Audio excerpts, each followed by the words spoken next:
everyone, and welcome back to another JCT Talks podcast.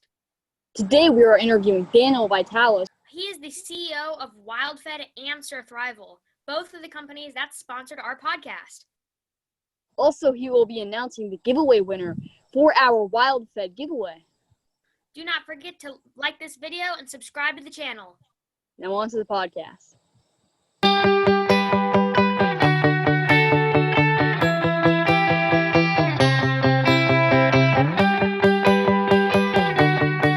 So today we're going to be interviewing Daniel Vitalis. So Daniel?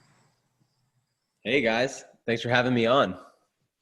Yes, we are happy to have you. Daniel is the CEO of WildFed and Surthrival, and we are giving away WildFed. We gave away the first season, and Daniel has the winner to announce. Daniel? Okay, drum roll. Big winner is Ethan Holland, and I think Ethan's down in Virginia. So Ethan, I'm really excited for you to get to check out season 1 of WildFed. Yes, congratulations, Ethan Holland. We are having another giveaway soon, so then you'll have a second chance. But this is awesome that Ethan won, and that's great, and we'll be contacting you very, very shortly. Callum, do you have anything else to say? Not really, but yes, congratulations to Ethan Holland for winning the first season of WildFed. And yeah, let's get straight to the interview. So I'm going to start off with a question for Daniel, and that is, what motivated you to start Surthrival and WildFed? Okay, I started the two projects at different times in my life. So Surthrival is 10 years older than WildFed. And at the time I started Surthrival, I was motivated by the fact that it looks to me, the way our culture is going, that people are going to become sicker and less healthy in our modern lifestyle. And I wanted to create some medicines that came from nature, supplements that came from nature, that could help restore people's health. Because I saw a world where things like pandemics, like that we're experiencing right now, were going to happen. Not because I had prescient vision or anything, but because that's what all the experts were saying was going to happen. And so I wanted to develop products that could help people when those kind of things started to unfold. And now that they're unfolding, our products are really perfectly positioned to help people have the health that would be very natural for them to have if they were eating natural foods, getting natural sunlight, getting fresh air, all those kind of things that we're supposed to have. So I think supplements play a really important role in those kind of things. WildFed, I started 10 years later. And the reason I started that, what motivated me, was that I wanted to go beyond what I'd done with Surthrival and actually get people back out into nature. And so WildFed's a project that's meant to be entertaining and a bit educational, but also to inspire people to say, hey, I want to be a participant in landscapes, out in natural landscapes maybe it's by hunting, maybe it's by fishing, maybe it's by foraging, or maybe it's just that the show inspires you to go out hiking or go out walking or just spend some time, outside in green open spaces. Yeah, it's very interesting. I'm actually still drinking the Surthrival tea, and it's really good. I've been hearing you liking that. Yeah, I have had it every week since the second episode, and it's really good tea, and So definitely helps me. All that tea is hand harvested in the United States. So that's one of the things I think is really neat about it. And that plant, for people who live in the southern part of the country, that plant Yopan, which is what that tea is made of, that's that people can harvest, and a lot of people right in their backyards. So we don't have it growing up here in the Northeast, but it is a southern species.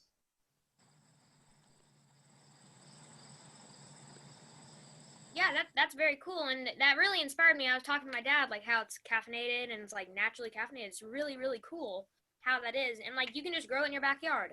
You don't need the other chemicals that other tea plants places get, because they want to make their tea herbal and different things like this, but they have to grow those plants with chemicals, and they have to keep them in these greenhouses, and it's a very natural way. I love that. I love that way that you do Surthrival. I love that. Mm-hmm. Thank you. Yeah, so I do.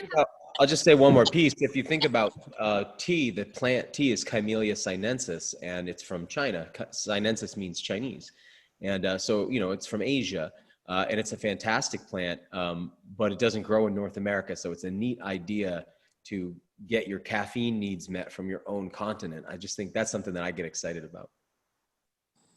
Yeah, I think that's great. And then I do have a question for you. So what education and training did you do before you started these companies? And what did you have to do for experience? I didn't go to business school, and I didn't come at this with a business background. So I am a self-taught entrepreneur. I just have a high school education. I didn't go to college. So I'm self-taught. Now, that said, I've done a tremendous amount of adult education. So, and to learn the kind of things that I needed to learn to do Wild Fed, for example, which is a show about hunting, fishing, and foraging and preparing wild foods, there really isn't like a kind of educational background that really prepares you for that. That's the kind of thing you have to go out and apprentice and mentor and learn from people. So I would say a lot of the things that I'm doing right now have been taught to me by people that I found to be mentors to me. But it's not something that you go get a degree in and that teaches you how to do it, you know? So now business is different. And I think having a business degree can be really beneficial. But I also think we're like you guys. I'm guessing Callum and Jake, neither of you guys have been to college for business. I Yeah. did undergrad in business. Yeah, right, exactly. Yeah. Yeah, you got your master's at MIT. So the thing is that we're in a new changing world where people who are self-taught can get their own media out. People who are self-taught can write and publish their own books. We no longer have to always go through the traditional avenues that we used to go through. So you guys get to start a podcast when 10 years ago, it would have been very difficult to get your own video or audio content out to people. You know what I mean? It was a different landscape then. So I feel really blessed in that as a self-taught person, I've been able to create my businesses. Now, that said, I've seen a lot of people try to do it. Not everybody's successful. So you got to be in the right place, right time, right magic, right product. All that has to come together. And I was really blessed in that all came together for me. Now, is there anything that kids around my age or anyone's age that can do to prepare for what you have done with wilderness survival, cooking, foraging, fishing? Is there anything they can do, like Boy Scouts, 4-H camp, these different programs? Is there any program that you recommend? Oh, that's a really cool question. I like that question, Jake. I think Boy Scouts is one of those avenues, like you mentioned. 4-H is another one. Those are great avenues. And then there's a lot of really neat stuff taking place. Like here in Maine, for instance, we have schools like the Maine Primitive Skills School, where you can go and learn about animal tracking, making fire, bird language, how to build primitive shelters, all those kind of things that expose you to the outdoors. And then there's a lot of hunting and fishing mentoring programs that are coming down from the state now too. So there's a lot of things like that that can be great. I think something like Boy Scouts can be awesome for general outdoor skills, but if you want to learn to hunt, fish, or forage, you typically have to work with somebody else who's going to show you. With plants, you have the issue of making sure you have the correct species and avoiding toxic varieties of things. Whereas with animals, you have less of that concern. There's no toxic look-alike deer in the woods, right? You don't need someone to help you identify a deer, but learning to use the tools that you need to harvest and butcher a deer, that takes mentorship. So most of these things, sometimes for people, it's that they have a dad or a mom, an uncle, an aunt, somebody who hunts and fishes already who can teach them, or forages and can teach them. I didn't have that. So I went out and found teachers. And so everybody in every state can go find the people in their area who are teaching, and they usually have plant identification walks, mushroom foraging walks, or some kind of mentorship program that you can get involved in. So that's what I'd recommend. Look first in your inner circle. Is there somebody in your family who you can work with? If not, is there somebody in your town that you can work with? If not, is there someone in your state you can work with? So kind of concentric rings to find the experts who are near you. And then my biggest recommendation, especially for kids, is to go into it like a sponge, like you're there to absorb as much information from the person who knows as you can. And probably the most helpful thing you can do is by helping that person out in any way you can, they'll give you more than they give the other students for information. So if you're always the one who says, hey, can I help you clean up? Can I help you organize those things? Is there something I can do to help make this easier for you as the teacher? You're probably going to get to learn that little bit extra that not everybody gets. So make yourself really useful to the teacher, and the teacher is going to really give you a little bit extra as a student. Yeah, that's very interesting, and I will definitely look into these programs that are near us. Callum, would you like to ask another question for Daniel? Yeah, so that's very interesting. And I know with like hunting and fishing, there's a lot of rules and stuff that goes with it. So like I was hearing like with fishing, like you have to have fish between these length of and like if you don't get that like too long or too small, then you have to put it back. and there's all these like fishing and hunting rules that go along, and you got to know them all, because I know that there's like so many in different areas. So like at this river, it's these laws, and then at this one, it's at these. And like, how do you like find out all about these laws and like work around them? Yeah, because you're right. It's a very complex web of laws that govern wildlife. It's a bit different with plants and mushrooms. They're less regulated, but uh, if you imagine our ancestors, we come from people who hunted and gathered, all of us in our background, right? All of our ancestors hunted and gathered, and there was no laws about what they could kill and what they could eat and how big it had to be. So nobody was saying, hey, you can't kill that woolly mammoth. It's not of the right size yet, right? Those kind of rules didn't exist. It's a very modern thing. But we do that today to make sure that we can perpetuate these species. We don't want to hunt them to extinction, right? Or even lose them on a local level. We call that extirpation. So to make sure that they're around, we have a lot of rules about this. So every species is regulated different. So one species of fish, it might have to be 12 inches in length, but another species, maybe there's no length restrictions at all. So each species is looked at different. Does that make sense? Because they all have different ecology. They live in different places. They eat different foods. Now, the state produces, in whatever state you live in, right? So we'll use Maine as an example, but wherever somebody who's listening is living, their state usually produces little booklets on each topic. So there'll be a book of the hunting laws. There'll be a book of fishing laws. And I get those books every year. Usually I get multiple copies. So you could find those at your town hall. You could find them at any hunting and fishing store where you live. You could find them by calling the state and having them sent to you. Those little booklets contain all the rules, and it's helpful to go through them. Usually I read them multiple times a year because there's a lot to remember. Now, to your point, Callum, the fishing book will actually give you, in our state at least, the fishing book will be specific to a river or lake. And then, so you got to look up where you're going to be fishing, and then you look up the rules on the individual fish. So it means that you can't just go out there and catch any fish you want. You really do need to know these rules and the law enforcement on this, which is enforced by the Game Wardens. Let's go back a sec, guys. I want to tell you something really interesting about how hunting and fishing works in the United States and in North America. The way it works is the animals in the state are owned by all of us together. Okay? It's sort of like a big bank account that we all share access to. And the animals are like the money in the bank. So we share this, what's called a trust, all of the animals. Now, Callum, if you have a hunting license, what that is that's a license for you to go make a withdrawal from the account of animals in the state. So if your hunting license has a tag for one deer, you're allowed to go remove one deer from our collective ownership of all those deer. Once you do that, now that deer belongs to you. It no longer belongs to all of us.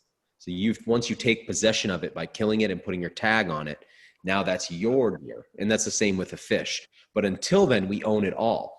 And what we've done is hired these folks we call game wardens. They're law enforcement for wildlife and wildlife policy. The game warden's job is to make sure no one's stealing your game, right? Because if somebody goes out without a hunting license and hunts, that's called poaching. And we need somebody to say, hey, you're stealing the people's deer by doing that, or the people's turkeys, or whatever it is they're poaching. So when we all play by the rules, what it does is make sure that no one's stealing anybody else's game. So keep in mind, Callum, if a deer comes on your land, right? Like let's say in your backyard right now, that deer doesn't belong to you guys because it's on your land. It belongs to us all. It just happens to be currently on your land. And then when, you can control, you can say, hey, you're not allowed to be on my property, but you can't say you're not allowed to shoot the animals that have been on my property because you don't own them. Does that make sense? So because of that, we have the law enforcement side, that's the wardens, but then we have the state game biologists. And I know a lot of these folks. And so what they do is they'll be tasked with overseeing a certain animal. So you might meet somebody whose job, like my friend Kelsey Sullivan, he oversees turkeys in the state of Maine. So his job is to study the turkeys. He captures them in the spring. He puts electronic tags on some of them so he can track them, understand more about them. And then he can say, all right, here's what I think. I think it's okay for hunters in the spring to take 2 turkeys apiece. He'll set the rules, and then the game warden enforces the rules. So it's kind of controlled by, the rules are broken up by what the biologists say is appropriate and what the game wardens enforce. And we learn all that through those booklets that they produce. And we can also get those booklets online, or we can download them to our phones. And I like to have both hard copies in case my batteries die, and then I keep a version on my phone too. So if I'm in the woods hunting and I forget what the rule is, I can just grab my phone, pull up that little booklet, and double check the rules. Yeah, that is very interesting. Yeah, it's really cool how hunting works in the United States and all states, because they can't over hunt. They have these special tags where it's like 2 for deer, 2. This is how many you can kill per season, per year. So Yeah. that's very, very cool how you're able to explain that and people can learn. So I do have a question on how should people start? So they watch your show Wild Fed and they see you hunting, cooking, foraging, fishing. They see you doing all these things, but you're a professional at this and you're really good at this. How should people start? Should they start with fly fishing? What kind of fishing? What kind of hunting? How should they start if they want to pursue wilderness survival? It's a really good question. I want to say I'm not really an expert at this. I've only been doing it a short time, and part of the show. Now I've been blessed because I've been able to get good at it kind of fast because I've had really good teachers. And so you can get to where you can feed yourself pretty quickly if you learn correctly, right? If you just tried to go out there and figure it out on your own, it would take a lot longer. So to your point, how do people learn this and where do they start? If you want to hunt, the place you need to start is by going and going to a hunter safety course. And a hunter safety course is usually a 1-day or 2-day program. And there are now a lot of them are partially online. But once you have a hunter safety course, then you can get a hunting license. So you can't get a hunting license before you do that. I got my hunter safety course certification 5 years before I started hunting. So what I tell a lot of people is, look, even if you aren't sure if you're really going to hunt or not, you just even have a little interest, get online and start finding when your state's having a hunter safety course that you can take. That way, if at any point in the future you decide to hunt, you can just buy a hunting license. What happens sometimes, let's say that I have a friend and I go to that friend and I say, hey, do you want to go hunt with me for turkeys this year? And they go, oh, I'd love to. And okay, we're going to go next Saturday. They're like, I don't have a hunting license. I'm like, did you go to hunter safety yet? They're like, no. It's like, well, they're not going to be able to go that year because they're going to have to find a course. And by the time they do, they won't be able to get it in time. So if you just go get your hunter safety course now, which teaches you a lot about, it's a very simple course, but it's designed to make sure hunters are being safe in the woods with each other, right? And that we're using safe practices so nobody gets hurt. And it's a little bit about how to avoid getting lost and a little bit about how to use your map and compass and things like that. If you have that done, then at any time you can get a hunting license later. Now, fishing doesn't require anything like that. So fishing's a little bit simpler. What I'd recommend is every species that you fish for, use sort of different techniques. Every type of fishing we do is different. So as you mentioned, there's fly fishing and then there's conventional angling. There's saltwater fishing and there's freshwater fishing. There's fishing on the surface, there's fishing deep and everything in between. There's so many types of fishing that if you try to go, I'm going to learn fishing, it's very overwhelming.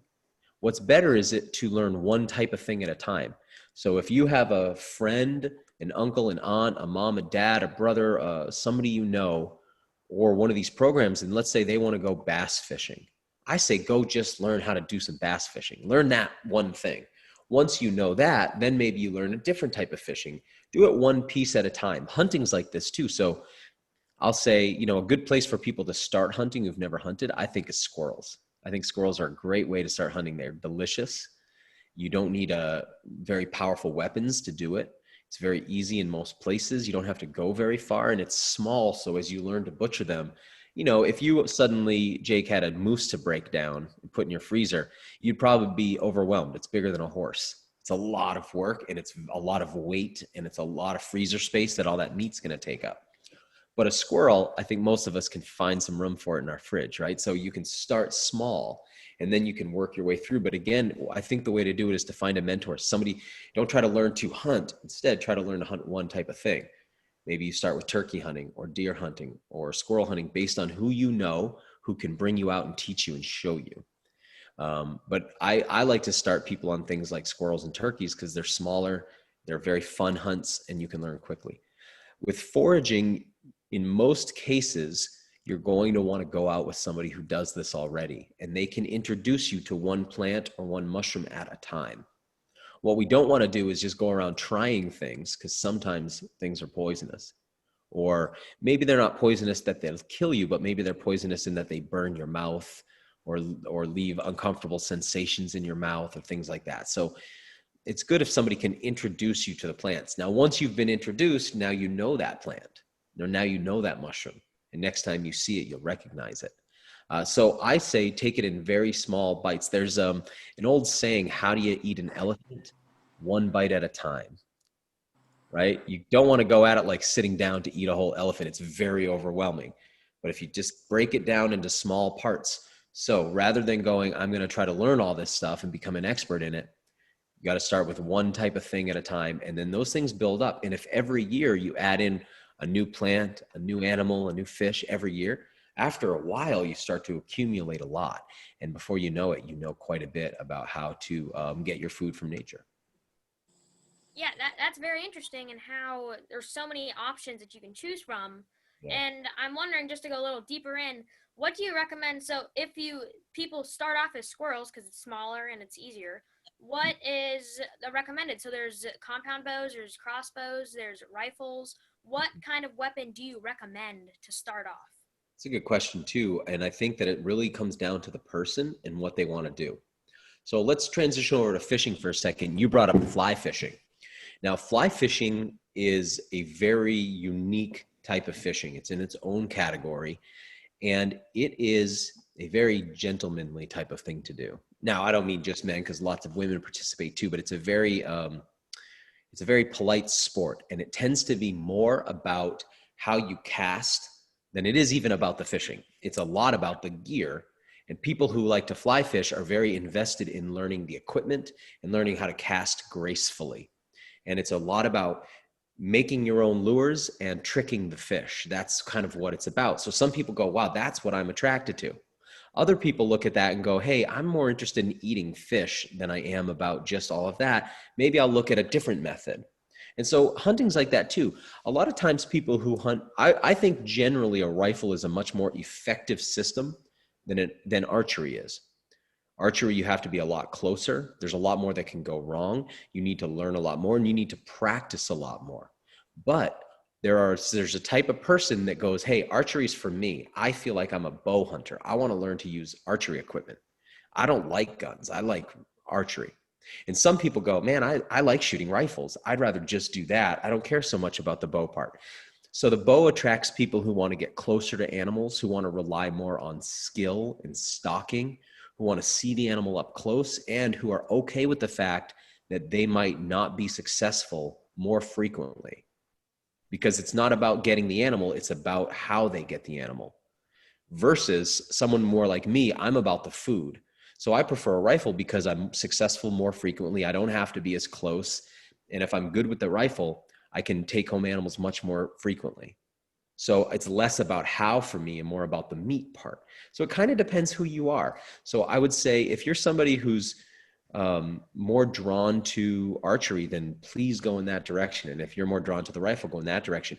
The main thing is we really have to learn appropriate safety, appropriate use, because for most of us, a firearm, for instance, or archery equipment is probably handling that stuff is some of the highest stakes, most dangerous thing that we're going to do. Right? Other people's lives are on the line here when we handle this kind of equipment. So it's paramount that we learn properly. We learn from the right people, and don't just assume because someone hunts, they're the right person, because there are people out there who hunt who are very sophisticated in how they approach these things. And there's people who are dangerous. So it's kind of like, there's lots of people that drive cars, and there's the kind of person who drinks and drives and burns their tires in front of your house at night and does cookies with their car and blows it all around and acts dangerous. And there's the person who drives very safely, right? You always want to find those people who are on the safe side when you're learning to hunt, because so many things need to be perfect for no one to get hurt and everything to go right. So that's really important. But I'd say start where you like to start. I personally like to hunt squirrels, for instance, with a rifle. But keep in mind, there's other things. There's also the pursuit of trapping. There's also some people hunt with air rifles. Some people, like you mentioned, hunt with bows. So this is a personal choice, and it has a lot more to do with what you want the hunt to be like for you. Yeah, that's very, and thank you very much for explaining that, because that is a very interesting thing, because if people want to get into fishing, hunting, these different things, there's a lot to take in. But like you said, start off small. Mm-hmm. Take bites of the elephant, not all at once, because you Yeah. don't want to do a big. I learned with ocean fishing, I started saltwater fishing immediately. I started doing that. I had these big rods. My dad was catching sharks. It was bad, and I didn't catch anything, of course, because I didn't know. My line would snap. I wouldn't watch it. I would get bored. But fishing, it's a patience. It's very, you have to wait. You have to, there's a fish, and there might not come, they might come. And it's the equipment, it's a bunch of different things that you have to take in if you want to do these things. Yeah, and with fishing, you also have the element of water. So you have the risk is around, with firearms, for instance, the risk is around the gun shooting, right? It's the bullet that you have to think about. With fishing, the hooks could hurt you a little, but you have to think about ending up in the water, especially when you're talking about boats or people who fly fish who wear waders, which are basically overalls that are waterproof. And if you fall down in a river and that fills with water, people do drown that way. So these are the kind of things, there's these risks in there. With plants and mushrooms, we have to think about the potential of poisoning ourselves. So there's a risk with all these things. Now, I personally prefer a world that has a little bit of risk in it, because our world's becoming so safe that I think a lot of us get a little bit bored almost when everything is so safe. So I think one thing that attracts people to nature is that there are elements of risk, but it's really, really important that we're always managing that risk. So with fishing, it's thinking about how do we stay safe in and around water? With hunting, how do we stay safe in and around animals and weapons? With plants, how do I stay safe by correct identification? So it always comes back again to who are your mentors and picking the right mentors. And if you ever feel uncomfortable with a mentor, it's really important that you draw that line and you go, okay, this isn't the person for me to work with. If you ever look and you're like, there's something not safe about this boat, just don't get on it. Like, it's not so important to learn these things that you put yourself at risk. Life is, you have so much life ahead of you. Pause and find the right teacher. Trust your instincts on that. And just because someone does something, this took me a long time to learn. Just because somebody does something, they might even be really good at it. Like a world-class hunter doesn't make them a world-class teacher. You know what I mean? So sometimes just because someone does it doesn't mean they're the right mentor. I'd rather have somebody who's not quite as good, but is good at teaching and is safe. Yeah, and with like the foraging too, like I know that you forage too, and that's very interesting and hard to do. And like, how do you like, where do you go, and like what is motivates you to forage, and like what do you like to forage, and like where do you use the stuff that you get from foraging, use it? And I know that you hunt and like forage, so then like you make a big meal, and then it's nice to have like that. Yeah, it's really cool to have a relationship to food plants that isn't from a garden or a store. So we grew some things in the garden this year, and that was really fun, and I really like that. But there's something exciting to me about how nature grows her own produce if you know how to use it. And to your first or one of your questions was like, what do I forage? I forage a lot of things throughout the year. In the very early part of the year, the very first thing I forage is the sap from the maple trees, which I turn into maple syrup. So making maple syrup is a type of foraging because we're using the blood, the sap of wild trees. And so that's like a type of foraging. And then a little later in the season, in the spring, we start to get our greens because the plants are just starting to poke up through the ground. And many species produce early leaves that aren't bitter yet, and they are very nice to eat, because you've probably noticed if you've sampled the flavors of, say, like a dandelion or something in your yard, just because it's edible doesn't mean it tastes good. Sometimes they taste really bad. So in the early spring, those bad flavors haven't developed yet. So we get a lot of greens like fiddleheads and leeks and Dame's Rocket and things like that, watercress. Then as the season progresses, we start to get into the berries. And I love that part of the year. The strawberries come up and then the raspberries come up, and then the blackberries come up, and then the cherries come out, and all those kind of plants. And then in the fall, we forage things like wild rice and acorns, because nature's starting to provide things that are much denser for wintertime, for the coming winter. So I like all of that. Where I go, I've accumulated a lot of different places. Now, the thing about foraging is if you can, the closer to home in some ways, the better. So it's like really nice when you start to find stuff in your area, in your yard, in your neighborhood.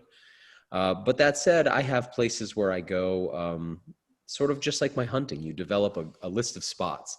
But probably the best places to start foraging are going to be your own yard if you have one, because you know what's going on there. Because one thing you got to think about, let's say that you found a local park and the park had a plant you like in it. And you're like, I'm going to forage that there. There's raspberries. I'm going to forage them at this local park. And then one day you realize that there's a person out there spraying pesticides for the town in that park, and you didn't realize, and you want to make sure you're avoiding things that have been contaminated. Does that make sense? Because that's one of the things that's going on in parks and things, is a lot of times is they're trying to control invasive plants or something. So maybe they use a pesticide or an herbicide that you wouldn't want to consume. So it's really nice when you can forage in your yard, a friend's yard. Let's say that you have I have friends who have farms. And so I like to forage on their farms.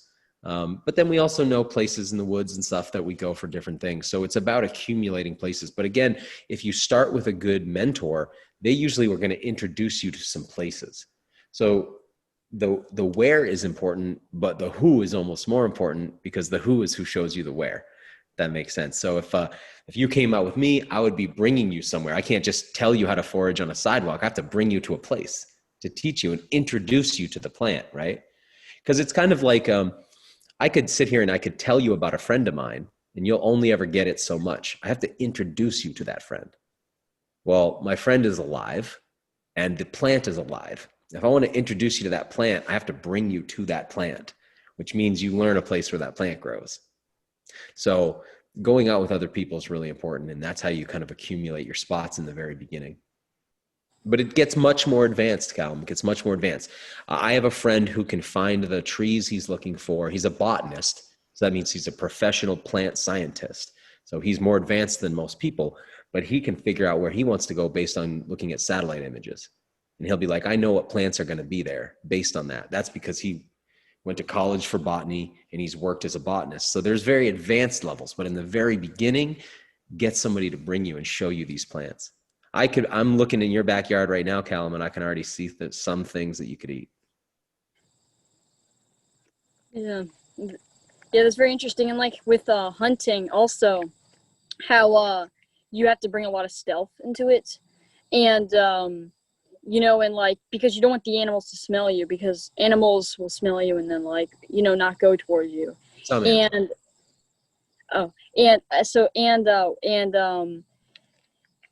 I saw, like, from your first episode of Wild Fed, how you were calling the turkeys, and then like the turkeys recognize that voice, and it's very interesting.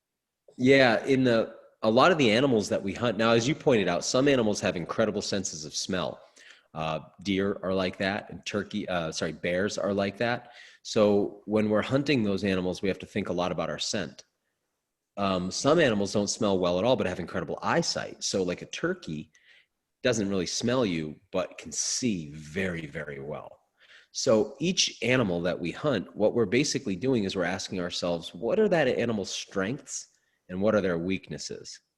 So if I had to wrestle you, Callum, and you were 6.5 feet tall and you weighed 350 pounds of muscle, I'm going to have a different strategy than just going in head on. I got to go like, well, okay, I know what his strengths are. What's his weaknesses? Sort of like that. So if I know that the weakness of the turkey is that they can't smell, but their strength is that they can see, I have to be sure that I hide myself as best as possible, but I don't have to get up in the morning thinking about my smell. When I want to hunt deer, I know they don't see that good, but they sure smell very well. So if I start off my hunting morning by cooking a big breakfast before I leave the house and I get all those smells in my clothes, the deer is going to pick up on that. So I have to worry about those kind of things with a deer. So each animal is a little different. Now, the other thing is that you brought this up with the calling. Many of the seasons that are set aside to do certain hunts, because hunting is regulated by season, a lot of times the season is based around that animal's mating time. And so a lot of times the calls they're doing is because they're trying to mate. And so what's happening in the instance of the turkey is the male and female turkeys are making noise to find each other. And so hunters are exploiting that by pretending to be one of those animals and calling.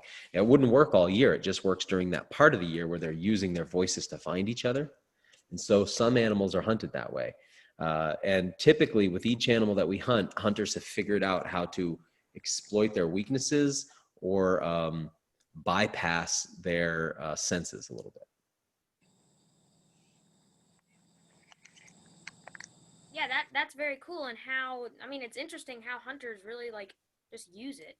I did have a question on, so I do love how Survival is focused on natural, wild things, and it's not any preservatives, it's not any crazy things like organic foods. I wanted to point out it's organic, they don't use chemicals, but it's still in a process where it still has to go through the factory, they still have to do all these extra things with it.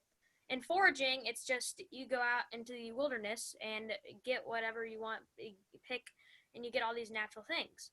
But foraging, there are dangers, and plant identification is one of the things where you can mix up a mushroom with this mushroom. Are there any other dangers like, oh, this pesticide, how do you figure out like if a pesticide is sprayed on there? Like are there clues or like animals that have their like protective over forage things that could happen? Like deers are protective over maple trees. Do you have any examples of that? Oh, that's a cool question. Yeah, let me just sort of think about that for a second. There's not a lot of instances where I forage, I can't speak outside of my bioregion. So here where I forage, I can't think of any examples where there's any animals that would be a risk when I forage, aside from stinging insects and things like that. Poison ivy would be one of those things here, because a lot of areas, now poison ivy is an herb that grows in places that humans disturb the soil. And it's not just poison ivy. A lot of the plants we like to forage grow best in places where people have disturbed the soil, which means there's very often going to be poison ivy present. And if you don't know the plant well, and poison ivy can present itself in a lot of different looks, it's like it's easy to miss it sometimes. So that's one of those little risks. That's not real serious, but it's something to think about. When it comes to if something's been sprayed or not, that can be hard to know. Now, if I'm out in the middle of the woods somewhere, or I'm out in a very remote area, it's very likely nothing's been sprayed, right? Probably not. It's going to be more likely along the sides of roads and along publicly maintained areas. One of the things, if pesticides have been sprayed, is I'll look around the area to see if there's any plants that look like they have been burned or suddenly dried out or frizzle fried a little bit, because those pesticides will cause them to wither and shrink real quick.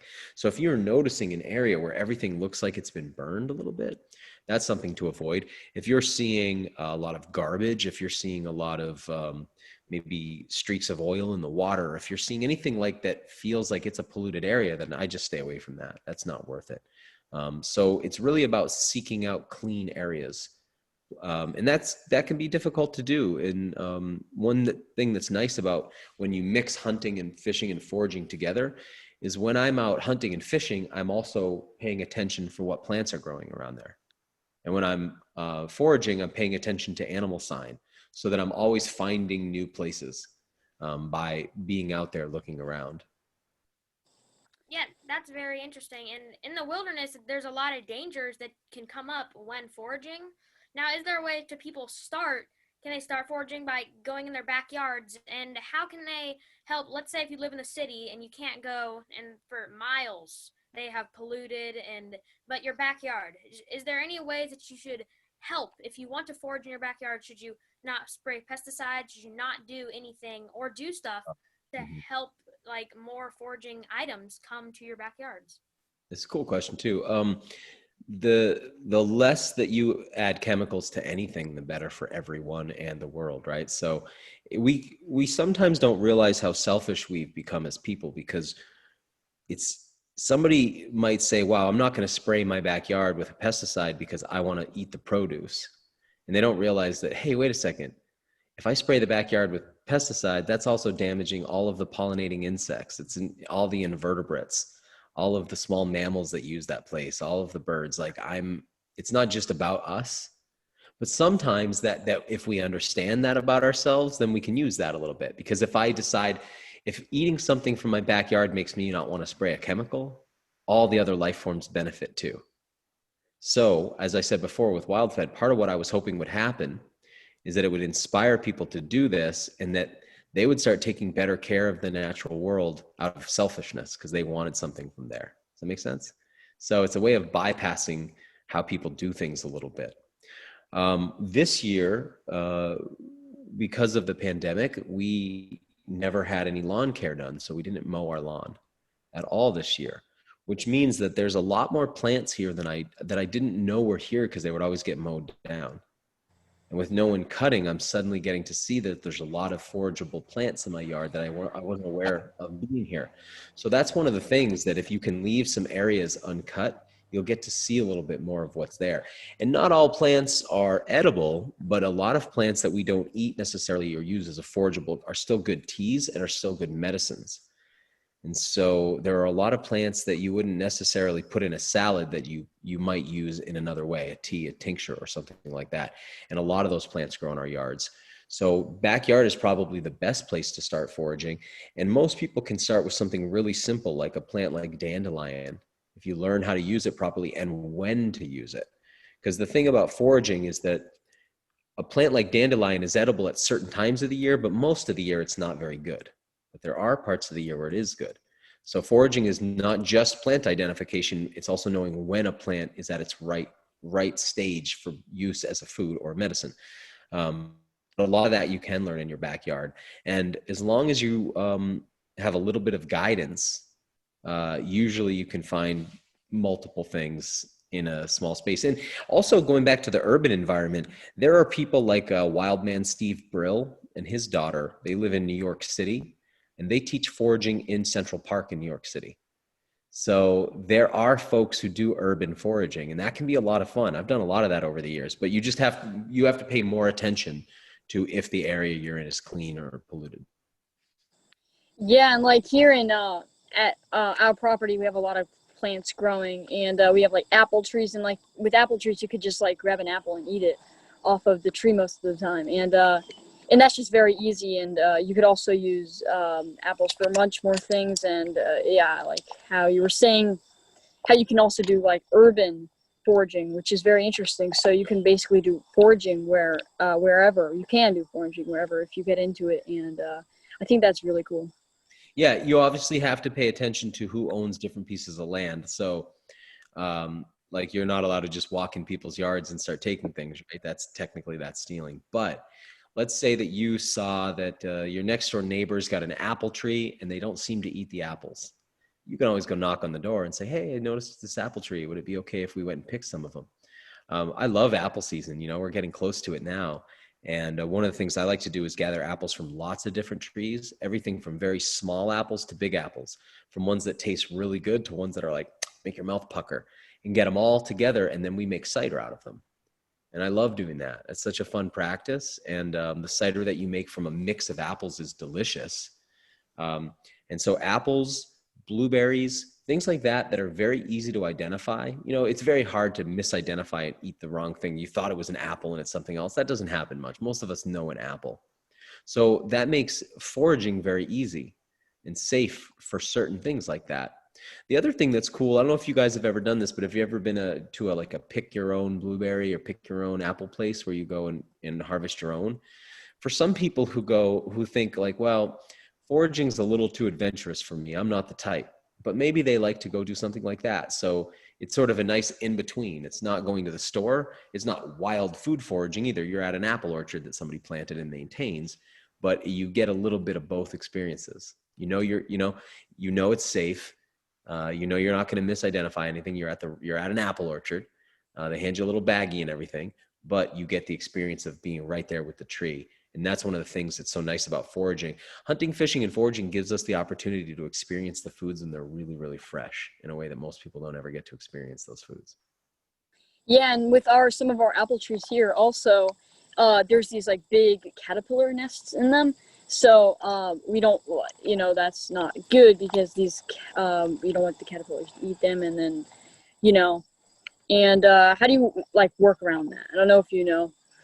Yeah, I don't have an answer for you how to deal. I think you're probably talking about the gypsy moths who make that big the big web in the trees. What you're talking about?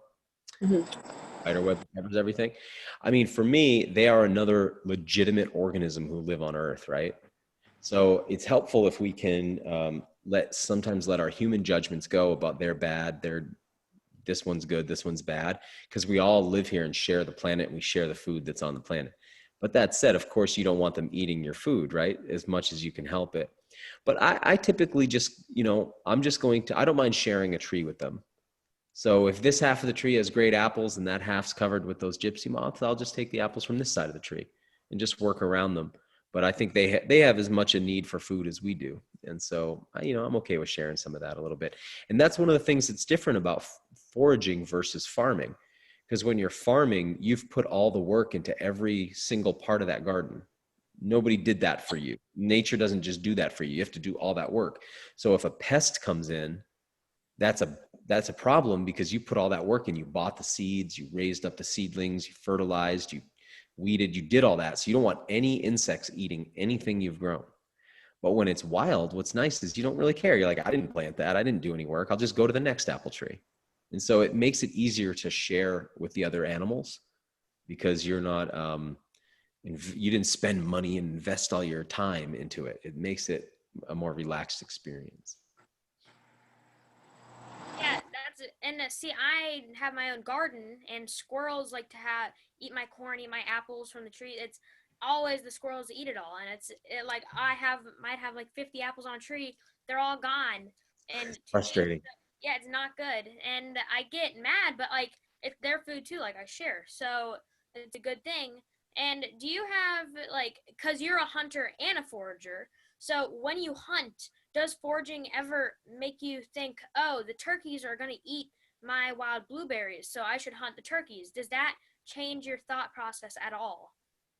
It's a good question. I'd say it sounds like you should eat those squirrels that have been eating your food. At least you'll get your calories back. Yeah. I don't ever worry about the animals eating my forage stuff. There's so much abundance out there. I don't really run into that too often. There's a couple of species like certain berries or certain nuts where if you don't get to them first, the animals will eat them all. But I don't really think about that. Where that comes up is in farming and in gardening. So I shot 2 deer the other night on a farm where the farmer gets special permits from the warden to take deer that are eating his pumpkins and corn. So he's in the situation you're in, except this is how he makes his living. So if the deer eat his pumpkin and corn, he can't pay his bills. So the state says, okay, you're allowed to have hunters come in here and kill a couple of these deer. So it's a win for me because I get deer for our freezer, and that's great. And it's a win for him because it gets the deer off his crops. But when it comes to the foraging side, we don't ever really feel like we're competing with the animals. It's just a different thing because nature's got so much of it out there. Yeah, that's really neat. And like it's like a whole world and everyone just shares it. Like you got to help each other to keep going, and that you got to help each other to make the world a better place, right? Because like then there's natural foods and people can get what they need, and animals what they need. Like squirrels, they can have the apples because that's what they need to survive. Because I have access, I can just go to my corn that I have over there. I can just get the corn. Well, it's apples and corn aren't the same season, but whenever it is, I can get like pick and different things. And because everyone shares, and the squirrels can help, and I can help because I have access to food, and I don't need those apples, and the squirrels probably do need them because they have to help their family. They have to reproduce. So, Callum, do you have any more questions?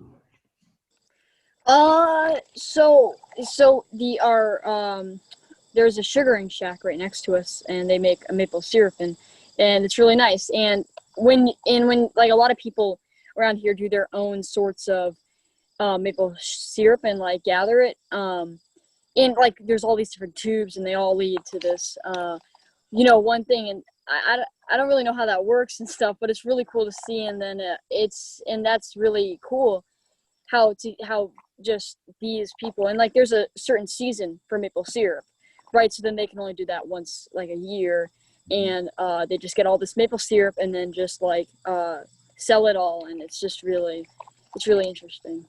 Yeah, we do that it's right at the end of winter when the days are warm and the nights are freezing. And that's the only time you need a night that gets down very cold below freezing, and then a day that's pretty warm for the sap to run out of the trees. And so one of the things that I love about doing all of these things is that each thing has a short little season. So I do maple syrup at a time, there's nothing else happening. That's the only thing. I've just kind of got done ice fishing. But now it's getting so warm that the ice isn't that safe anymore. So I give up ice fishing and I start doing maple syrup. And then when the maple syrup is getting done, it's time to go for the turkeys. And when the turkeys are getting done, that's when I start fishing. And each thing had it kind of, so I'm never doing the same thing for too long. And you just kind of hustle and try to get as much of that as you can put away before the next thing starts. So always something new, always something fun. And in the process, you learn, like when you work with maple trees to do the sugar, you learn a lot more than just about making maple syrup. You start to observe things that are happening out in the woods at that time of the year. And I don't do the blue tubes, right? So what you're seeing is there's a hole in the tree connected to a tube that runs down to a building and all the sap runs through there. We gather with actual buckets. So that means we have to be out there every day, which means we're seeing and experiencing the landscape at that time of year. So you see, what are the first insects that come out while there's still snow on the ground? You know, what birds are here? What birds are returning? Like all those little things that you wouldn't notice if you were just in your house watching Netflix or playing video games. They're all very real to you when you're out there. And so being part of the Wild Fed idea is that it's a reason to be outside more. We all know that that's better for us, but we all get very distracted with all of our machines and our technology. So, you know, one of the things I like is that it gets you. It's one thing if somebody just makes you go outside, like, Callum, get outside, you need to spend an hour outside. Like, that's not that fun. But when you're excited and you want it so bad that you have a motivation to be out there because you really want to get some squirrels or you really want to get your maple syrup, now you're outside for all the right reasons, and it all kind of comes together. Now, I do have one more question for you, Daniel. Whenever, like you said, there's constant maple syrup and ice fishing, there's all these seasons that you go through. Is there ever a time of year when it's, oh, I don't have anything to do, and then I focus on another hobby, or do you collect things? Like, do you have another hobby that you do if there's a time of year when you can't do these wild-fed things? Good question. It keeps me pretty busy right now. This is like my main hobby. I do other hobbies, but they're kind of related. Like shooting is one of my hobbies, but you know, that makes me a better hunter. So it's all kind of interrelated.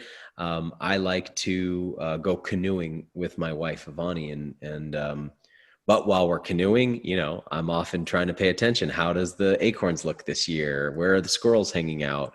So one thing that I love about the way that I do this stuff is that we fish on the shore. We fish from a powerboat. We fish from canoes. We fish from kayaks. So I get to do all these like adventure sports, all this like stuff on the water. When I'm hunting, sometimes I'm hiking in the mountains. Sometimes I'm down in the lowlands. Sometimes I'm on the water for ducks. Sometimes I'm in dry area. I'm always in different places. I'm always using different equipment. So it's kind of like having 100 hobbies. Everything is like its own little hobby. So it doesn't leave me a lot of space for a lot of other hobbies right now. But I also feel very fulfilled with all the stuff I'm doing. So I do have some other hobbies, but this is enough to keep me pretty busy, especially because I podcast and I make the show and all that stuff in the time that I'm not doing these things.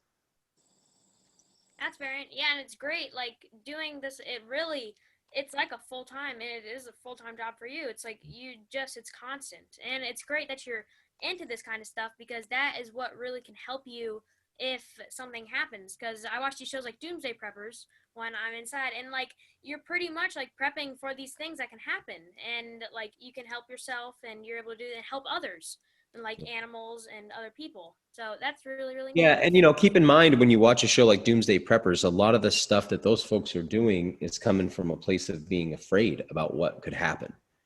Whereas I'm accomplishing the same stuff like you mentioned, but instead of being afraid, I'm happy and excited.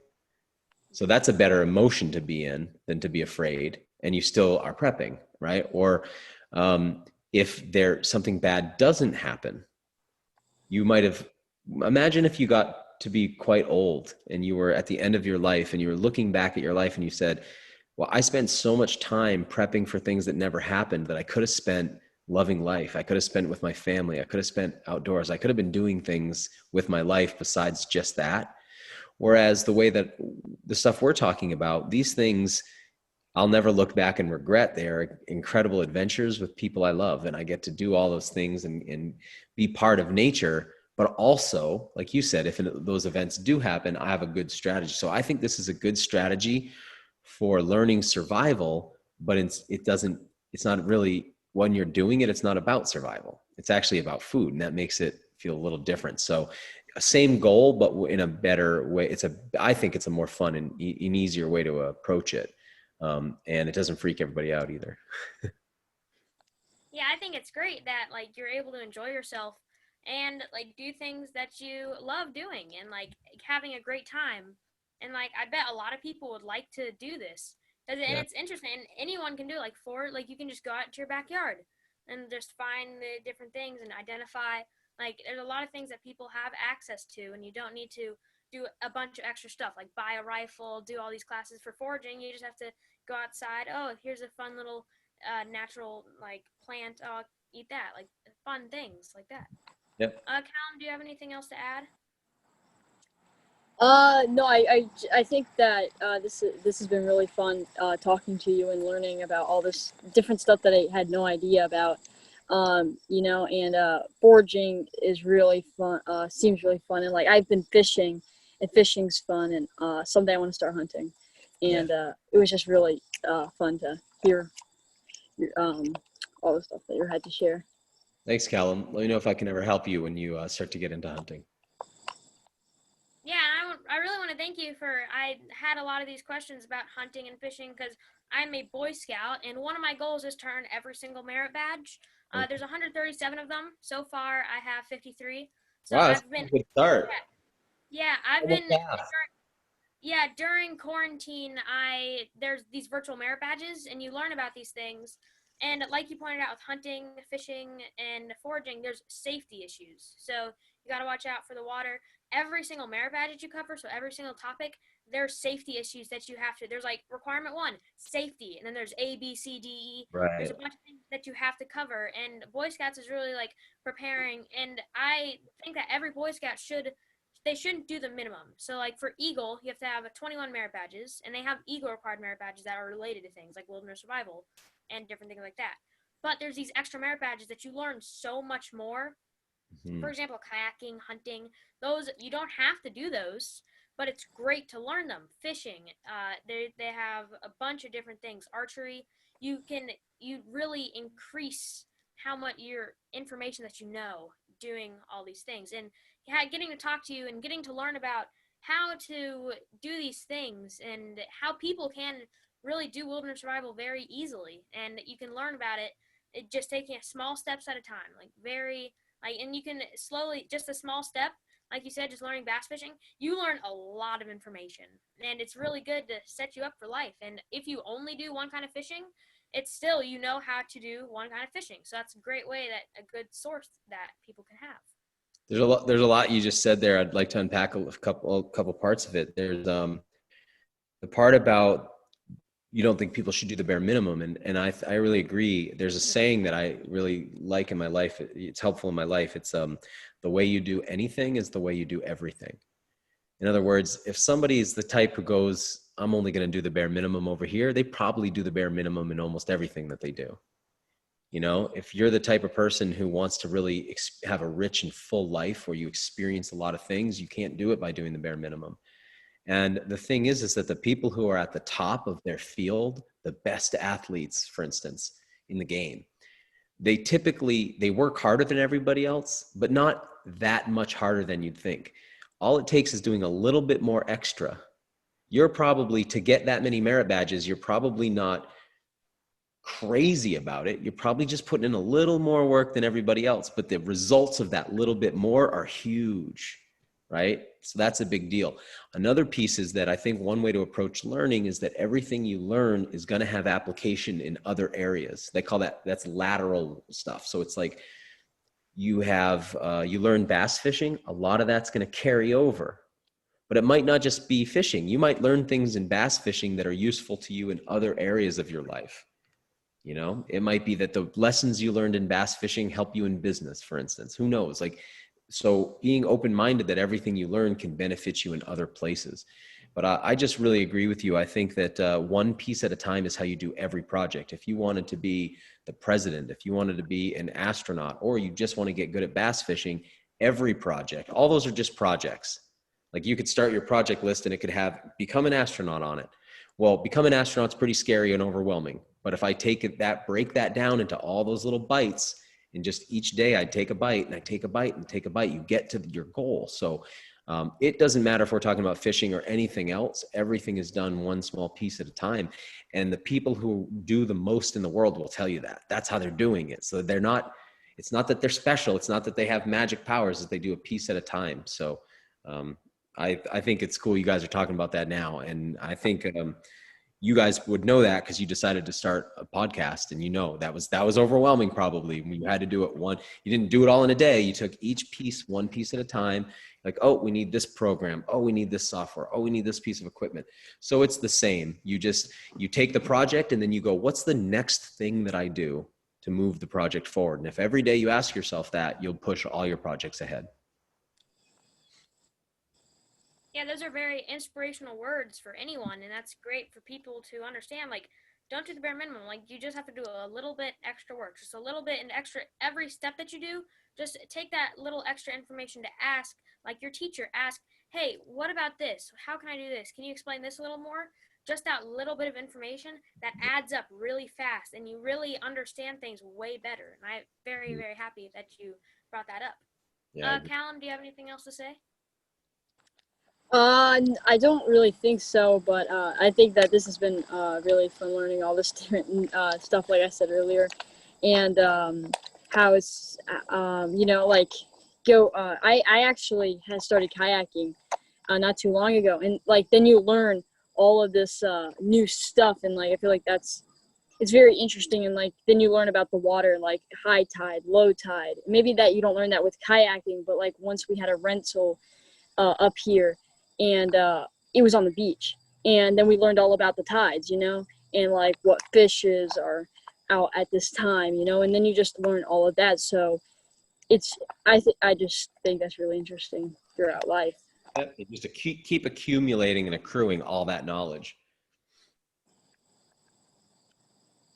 Yeah, well, that is great. And like to relate to the knowledge part is I used to be super scared of talking to adults, and I never wanted to call. I never wanted to ask if I was out fishing, the lifeguard would be there, or like a super good fisherman. He's like, oh, I just caught another one.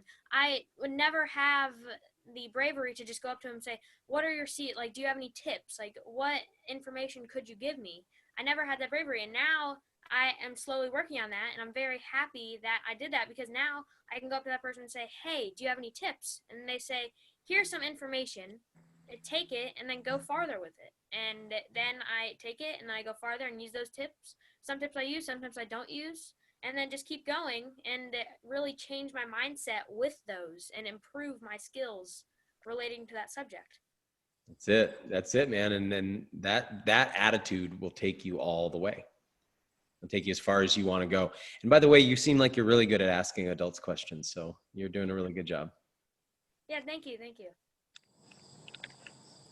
So, Callum, I think that wraps up the podcast. Does that wrap it up for you? Yeah, that wraps it up for me. Great. So, thank you very much for watching JC TeaTalks podcast. Please like this video and subscribe to this podcast. We will be linking WildFed, our Instagram, YouTube, everything in the link below, so go check those out. Thank you very much, Daniel Vitalis, for meeting with us today and interviewing and answering all these questions that we have. It's been an honor, you guys. Thank you so much. And I'm just really excited to watch you guys continue to grow your show. So fantastic job you're doing. Yeah, thank you, Daniel. Yeah, and then we will see you viewers. We'll see you next Wednesday. So thank you very much and have a great day. Bye.